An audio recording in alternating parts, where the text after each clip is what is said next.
novenang ito ay hatid sa inyo ng Ave Maria Philippines.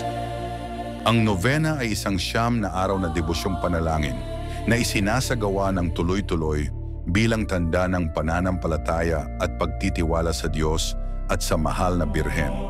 Kung sakaling may isang araw na hindi nagawa, ipagpatuloy lamang ito kinabukasan. Mahalaga ang katapatan ng puso higit sa perpektong pagsunod sa oras o schedule. Gayunpaman, kung tatlong magkakasunod na araw ang hindi naisagawa, mainam na simulang muli ang novena mula sa unang araw upang maibalik ang tuloy-tuloy na daloy ng panalangin at pag-aalay. Hindi ito isang parusa, kundi paanyayang ibalik sa puso ang disiplina, debosyon at pagmamahal na inaalay natin sa Diyos at sa mahal na Ina. Ang pinakamahalaga ay ang taos-pusong pagdasal at pananatiling tapat sa debosyon. Ngayon, simulan natin ang pangpitong araw. Santa Maria. Sa ngalan ng Ama, ng Anak at ng Espiritu Santo. Ikapitong araw, proteksyon at gabay. Maikling pagninilay. Hindi naliligaw ang ginagabayan ni Maria. Si Maria, ang ilaw na nagbibigay direksyon sa ating paglalakbay. Sa dilim, panganib o pagkalito, hindi niya tayo pinababayaan.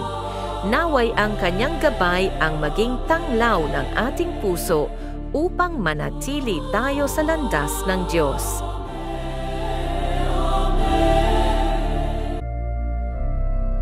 Banggitin ang inyong kahilingan dito.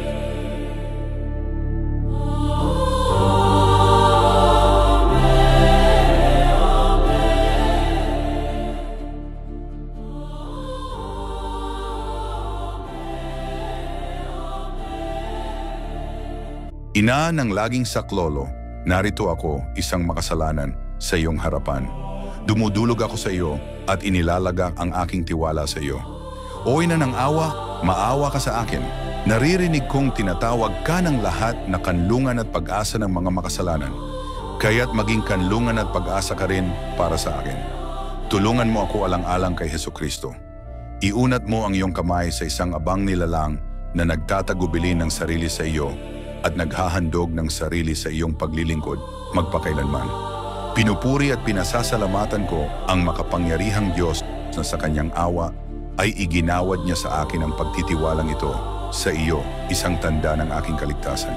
Maria, ina ng kahabagan, tulungan mo ako. Ina ng laging saklolo, huwag mo akong hayaang mahiwalay sa aking Diyos. Pangwakas na gabay.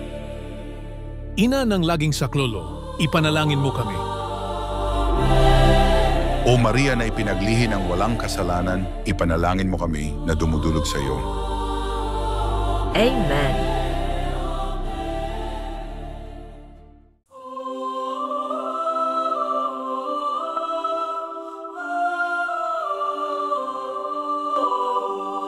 Sanctus Dominus, gloria Patri et Filio, et Spiritui Sancto.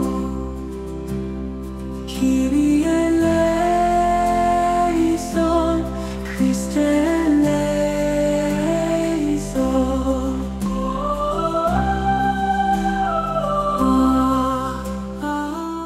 Ama namin sumasalangit ka, sambahin ang ngalan mo, mapasa amin ang kaharian mo, sundin ang loob mo dito sa lupa para nang sa langit.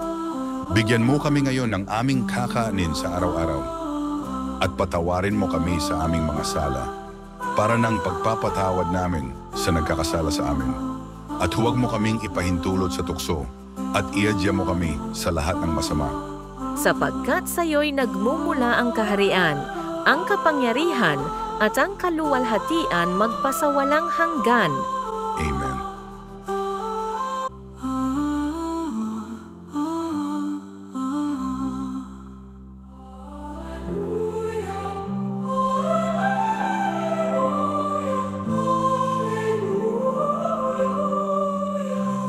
Sanctus, Sanctus, Sanctus Dominus Deus Sabaoth, Gloria in excelsis Era pax omnibus bone voluntatis. Amen. Amen. Dona nobis pacem Domine.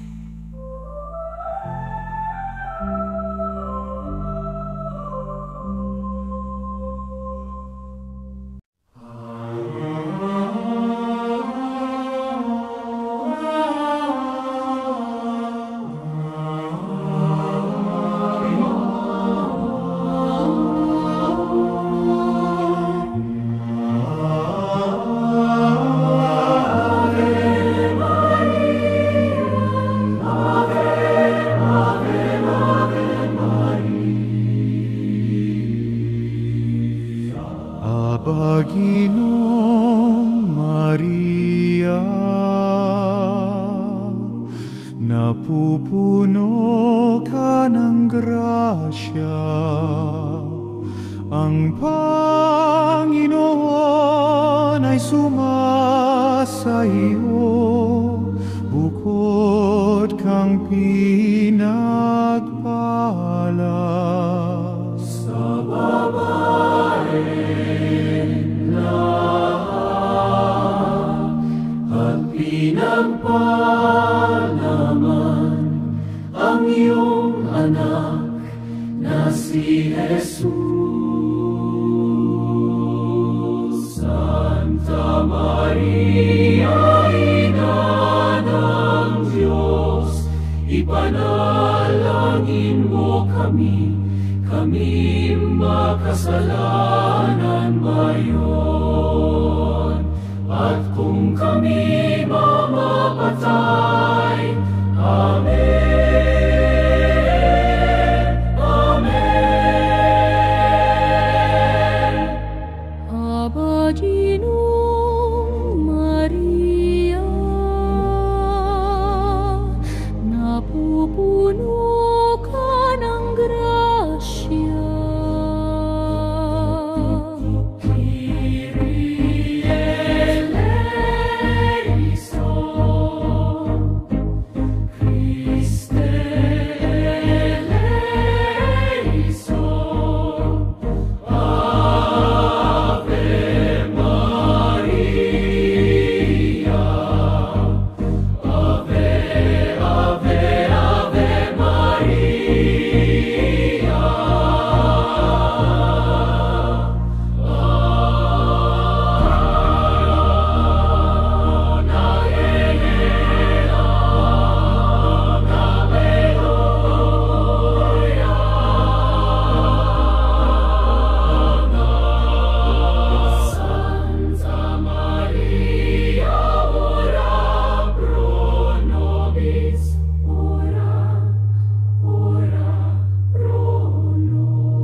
May the glory of God be with you always. May his love and grace shine upon you forever. Amen.